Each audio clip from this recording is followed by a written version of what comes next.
In the ranching division modern era, Ole Solberg was the nominee for the year 2000. Ole Solberg was born in rural Benson County in 1914, and his parents immigrated from Norway in 1898 and settled near Baker, North Dakota. He graduated from high school there, was a successful student and baseball player. He attended North Dakota Agricultural College, where he majored in animal husbandry, and after college he came home to pursue his ranching career at the family homestead. During the 1930s, Solberg went to the West Coast, where he spent nearly a year working on a dairy farm and cattle ranch and sheep ranch. The experiences taught him that grass is not always greener on the other side of the fence. And then in 1939, he bought the family homestead from his father. And in the years that followed, Solberg raised Arabian and quarter horses and experimented with raising Poland China pigs and Aberdeen Angus cattle. Starting in the 1940s, Solberg became a prime mover in the recreational horse industry throughout North Dakota and the region. He was committed to developing a consistent Palomino strain in his herd, and he worked tirelessly to develop a reputation for raising quality saddle horses. He was married to Shirley Burke of Leeds, and they had 3 daughters who were blessed, and he was blessed to see them all graduate from NDSU. He became very popular in the horse world, and in 1966 became one of the first participating members of the North Dakota Equine Ranchers Association. Solberg was widely known as an astute horse trader and an excellent judge of horses, but he was best known for helping people fall in love with the horse and making it possible for them to buy their first horses. Friendly and generous, even in the hardest times, above all, he was honest, and the deal was never considered done until the other party was completely satisfied. I would like to have Suzanne Walford and other members of the Solberg family come up and accept this award. I'd also like to recognize Mike Howiato. Are you here, Mike? Mike was also a nominee in this division, and we'd like to recognize him. He's standing back there, a very well-received and widely recognized rancher that was a very strong nominee in this division as well. Can you come up here and get your award? That's one for the first raffle there.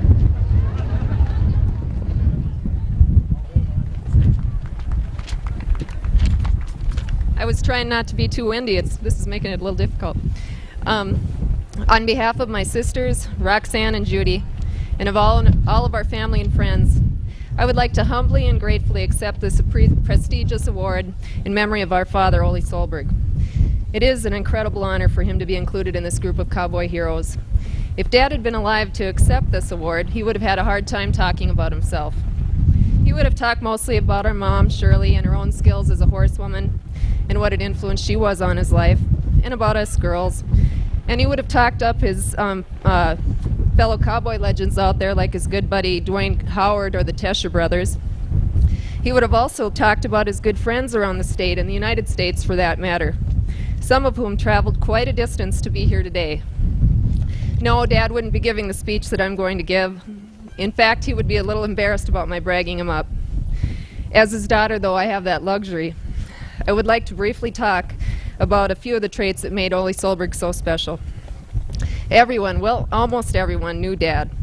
Tom Farrington, who spent many summers at the ranch in the 50s, said, the man never forgot a person or a horse once he knew them. He had a gift for remembering names, too. Even if he would meet up with someone he had met 30 or 40 years ago one time, he would usually remember either their first or their last name. And he was always with people, so this was quite an accomplishment. Dad had a way of making people feel at home. Not only were they comfortable with him, but also comfortable in their own skin. By that I mean Dad had a gift for seeing the best side of people. He not only accepted people for whom they were, but also brought out the best in them. People adored him for his charm and cowboy style.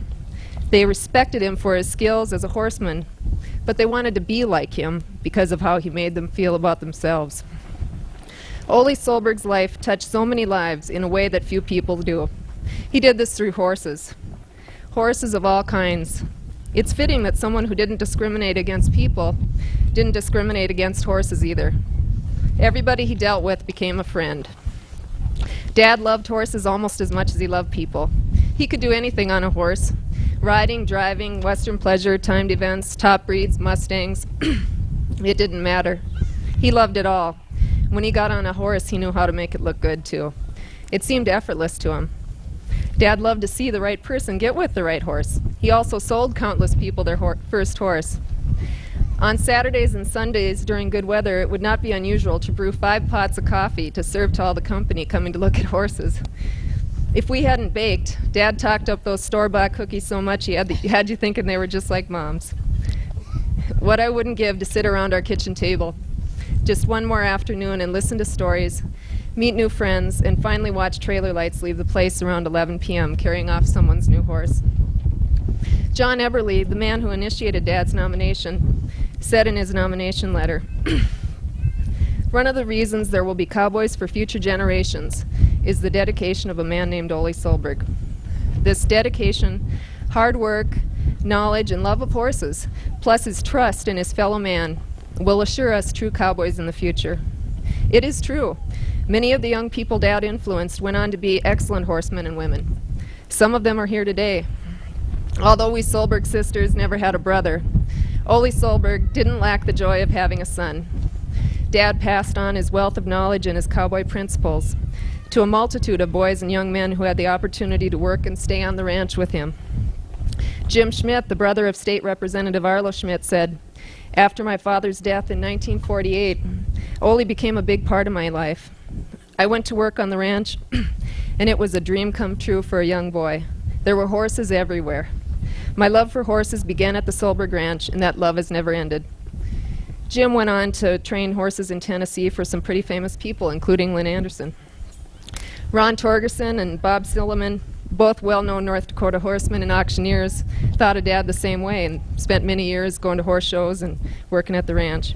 If you want to hear some good Ole stories, just talk to them. Craig Joslin, who now owns and operates a big riding and reining stable in Portland, Oregon, who's also here today, worked for Dad from ages 10 and a half to 22. He says that working with Ole Solberg molded him into the man he is today. Jim Solberg, Dad's nephew, who also spent many summers at the ranch, credits Dad with teaching him the character and value lessons of life that set a man apart from the crowd. The list could go on and on.